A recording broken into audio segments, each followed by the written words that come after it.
The fluorescent lights were too bright. Emma's vision swam as she struggled to focus on the figure standing beside her hospital bed. And then she saw his face. The face she'd walked away from 3 years ago. The man she'd called a failure. But he wasn't wearing the tired expression of the struggling med student she'd left. He was wearing a $5,000 suit, and he was holding her chart. Let me take you back to where this all started to unravel. Because 3 years ago, Emma Mitchell made what she thought was the smartest decision of her life. She'd stood in that modest apartment, the one with the leaking ceiling and the broken heater, and told James Castellan she wanted a divorce. Not because she didn't love him, but because love, she'd convinced herself, didn't pay the medical bills for her sick mother. Love didn't erase her student debt. Love didn't give her the life she'd always dreamed of. James had been in his final year of medical residency. 70-hour weeks, barely any sleep. Their conversations had become brief exchanges about bills they couldn't pay and dreams that kept getting postponed. And then Richard Thornton walked into her life. Richard was everything James wasn't. Established, wealthy, a successful real estate developer with a penthouse downtown and the black card that never got declined. When he proposed after just 4 months, Emma saw an escape route, a way to save her mother, a way to breathe again. She remembered James's face when she told him, the way his shoulders slumped, the way he didn't fight. He just signed the papers. "I hope he makes you happy, Em," was all he said. And then he was gone. 3 years later, Emma was Mrs. Richard Thornton.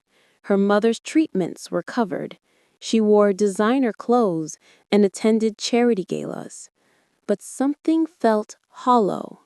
Something she pushed down every time it tried to surface. Until the morning everything changed. Emma had been driving home from her mother's house when it happened. The delivery truck ran the red light.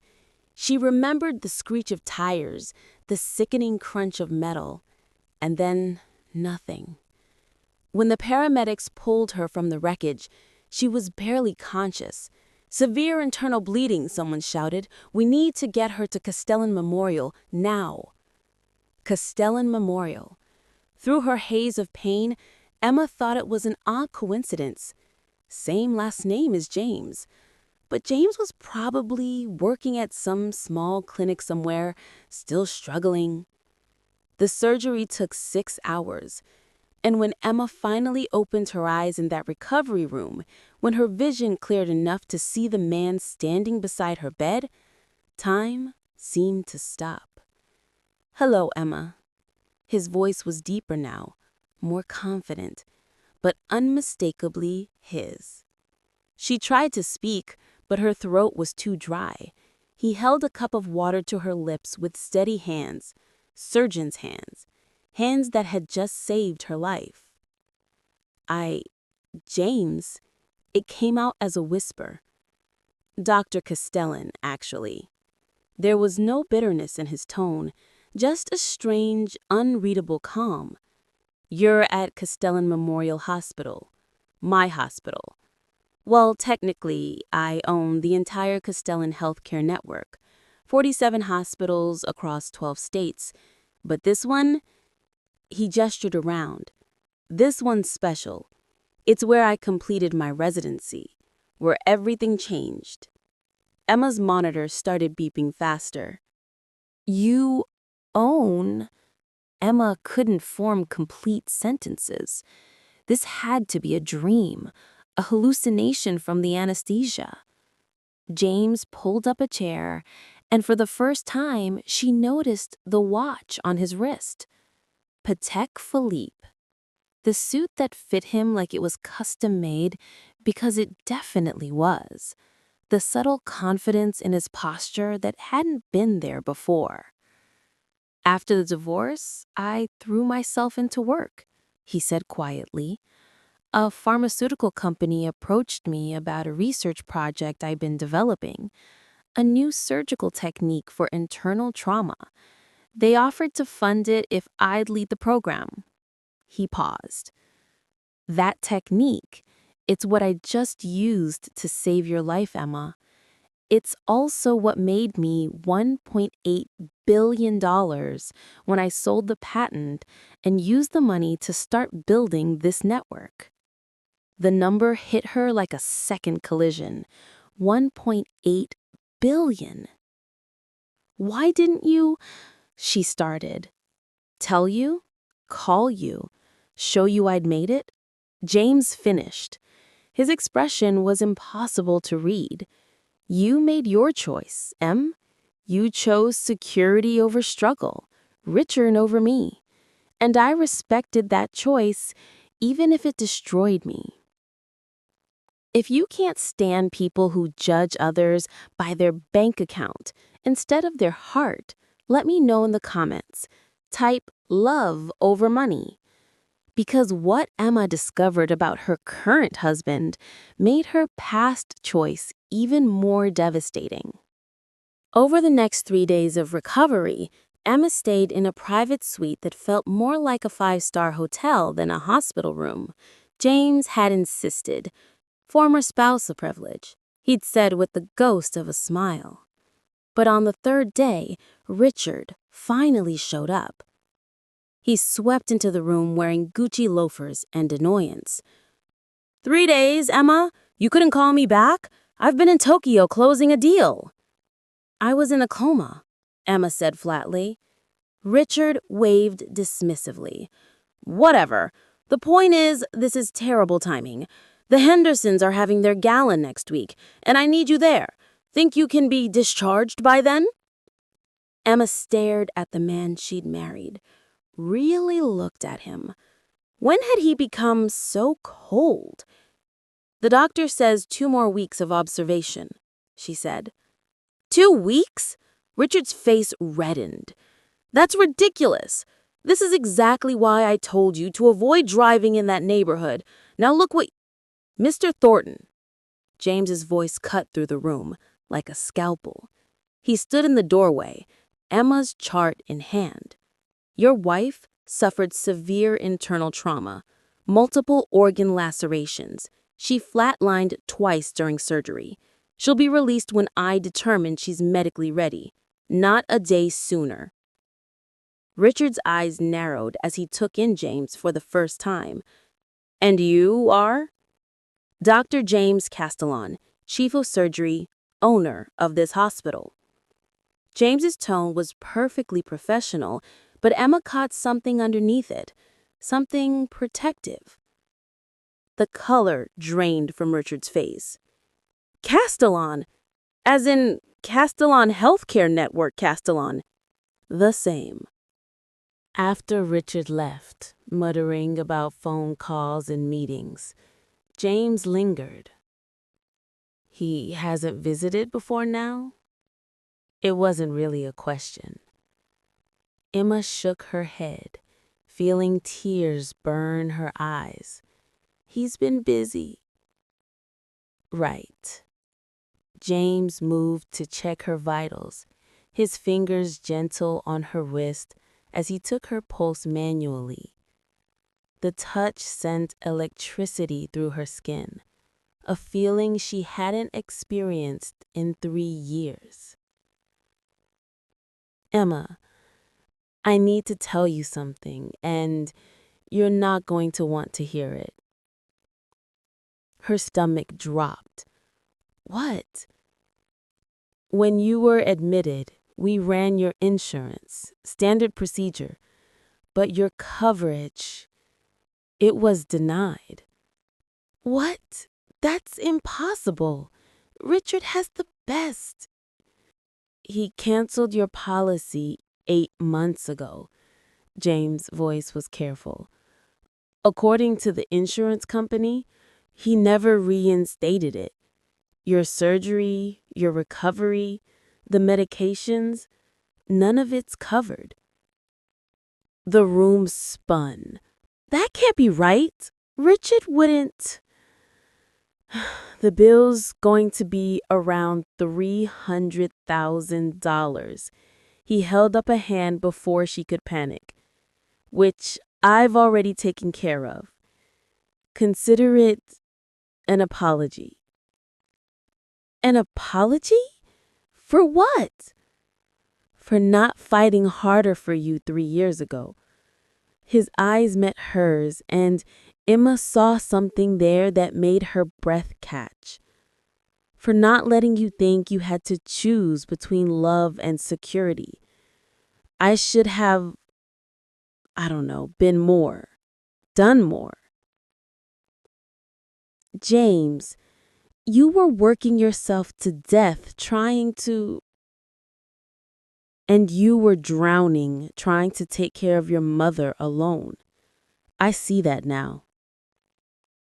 He set down the chart.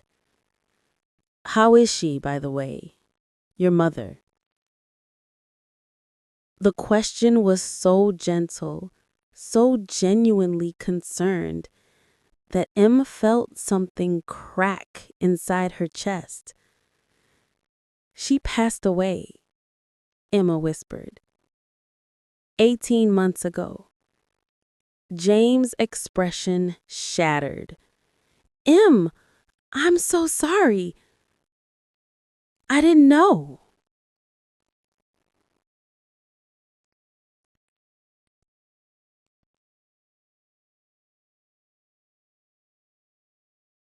James sat down heavily, and for a moment, he looked exactly like the exhausted med student she'd married.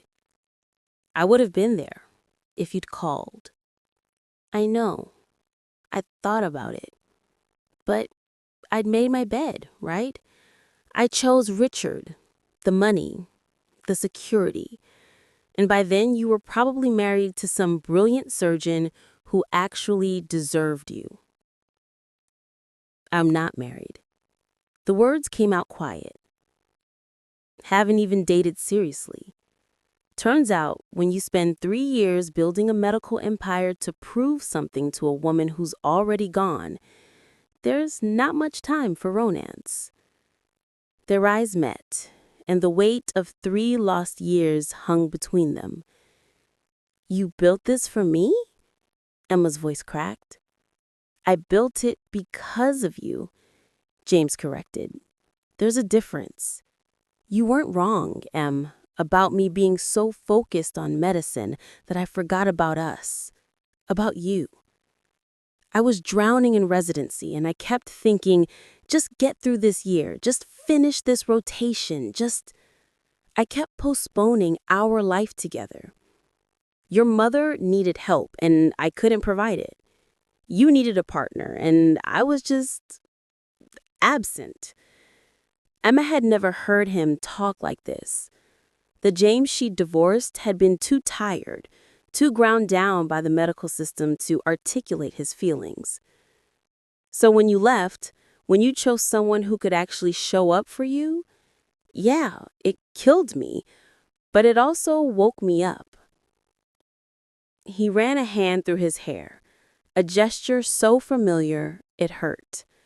I realized I had this technique I'd been developing, this research that could actually change emergency medicine, and I had nothing left to lose. So I pitched it. I fought for it. And I built something that meant I'd never feel powerless again. If you believe that real success is about becoming the person you were meant to be, not proving something to someone who left, hit that subscribe button, because the choice Emma faces next changes everything. Over the next week, as Emma grew stronger, James made it a point to check on her personally during his rounds. They talked, really talked, about his work revolutionizing trauma surgery, about the children's wing he'd funded, about his mother who still asked about Emma every Sunday. But Emma's mind kept returning to one thing: Richard canceling her insurance. One afternoon, while Richard was once again too busy to visit, Emma asked the nurse for her phone. She started digging through financial statements, credit card bills, bank records, things she'd stopped paying attention to after marrying into wealth. What she found made her blood run cold. Richard had opened credit cards in her name, maxed them out. Her credit score had been destroyed. Their joint accounts nearly empty, despite his supposedly successful business. The penthouse, 3 months behind on mortgage payments. And then she found the email. It was from Richard's lawyer, dated 4 months ago, a draft divorce petition. He'd been planning to leave her, but then her mother had died, and suddenly Emma's inheritance, the sale of her mother's modest house, had landed in their joint account, $500,000 that Richard had quickly moved into his business. He wasn't busy in Tokyo. According to his credit card statements, he was in Vegas with someone named Colette. Emma was still staring at her phone, hands shaking, when James walked in for evening rounds. One look at her face, and he was beside her bed. "What happened? Are you in pain?" She handed him the phone wordlessly. James scrolled through the evidence, his jaw tightening with every swipe.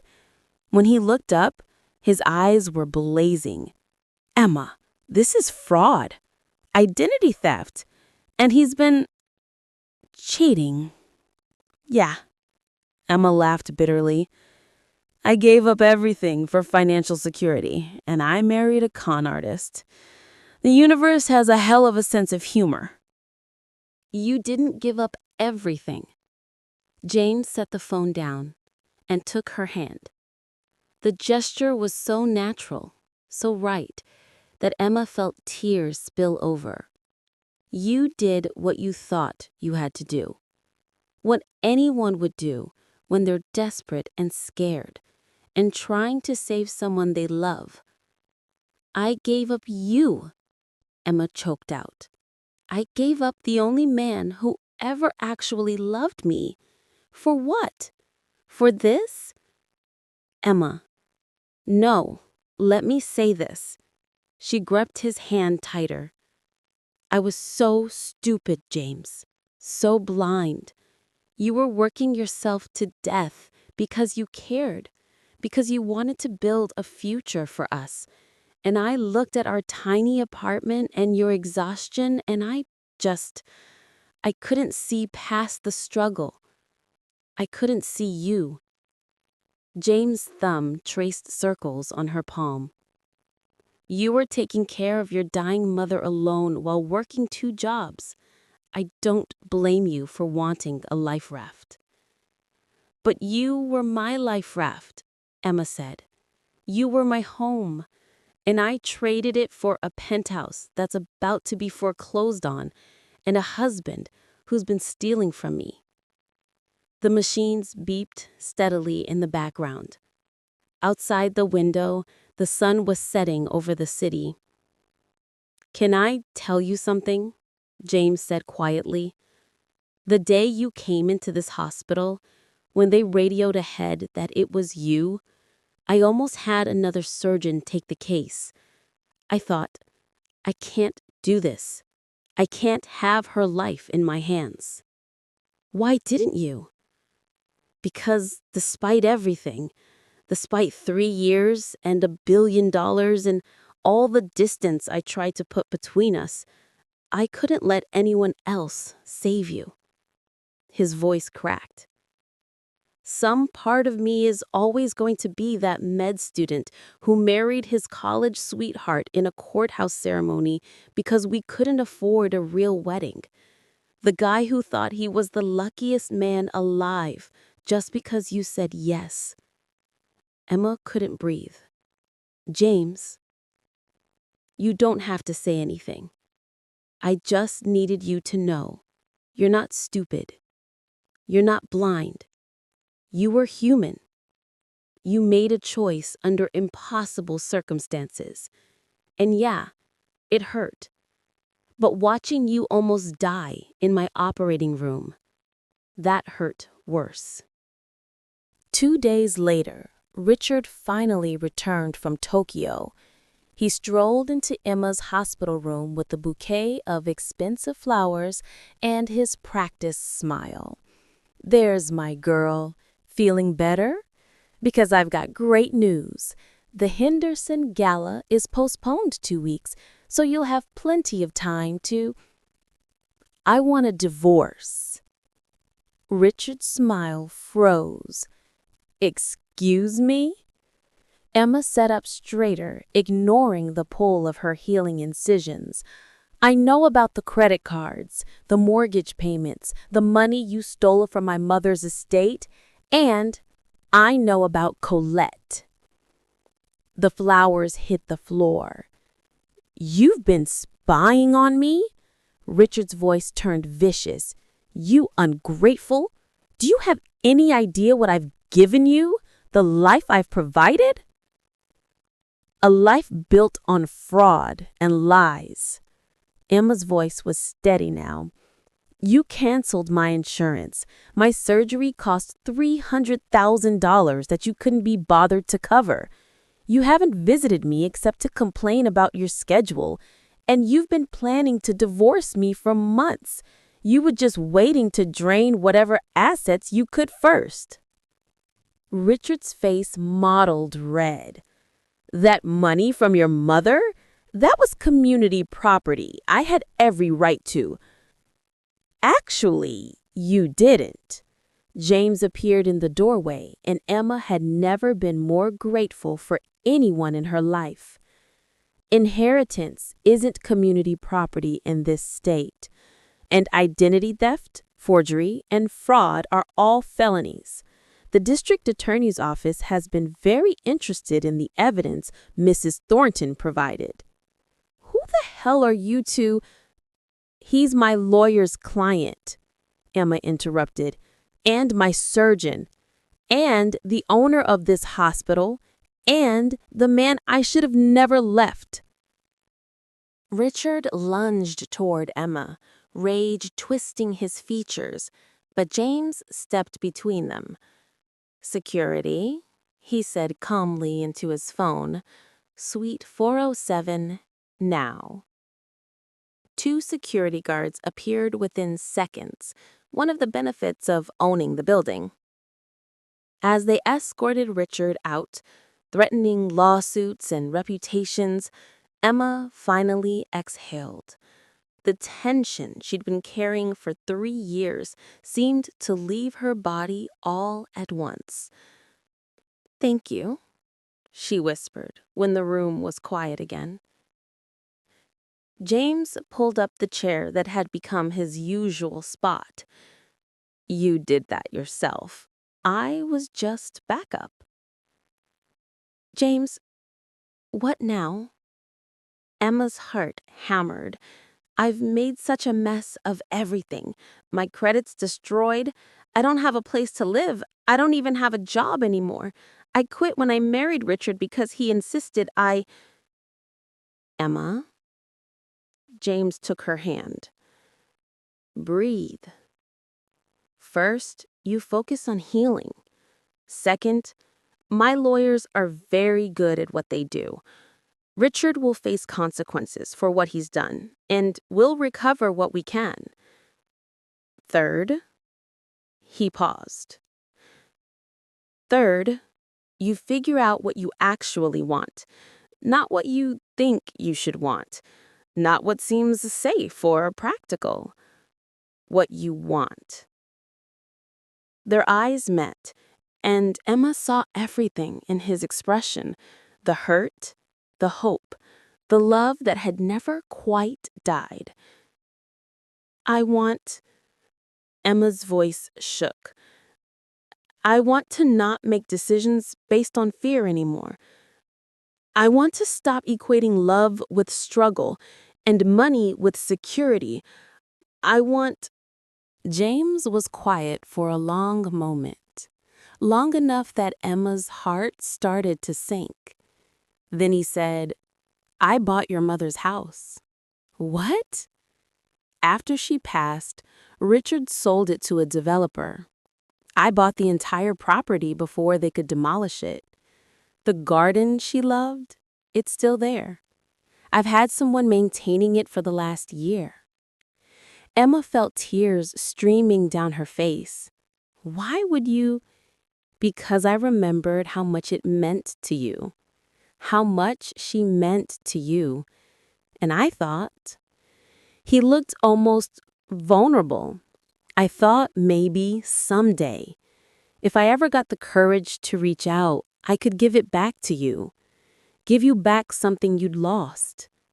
James, that's. I also hung on to the box. Emma's breath caught. The box? From his jacket pocket, James pulled out a small wooden box. The one they'd made together in a craft class during college. The one where they'd put their vows, handwritten on notebook paper, because they couldn't afford a real ceremony.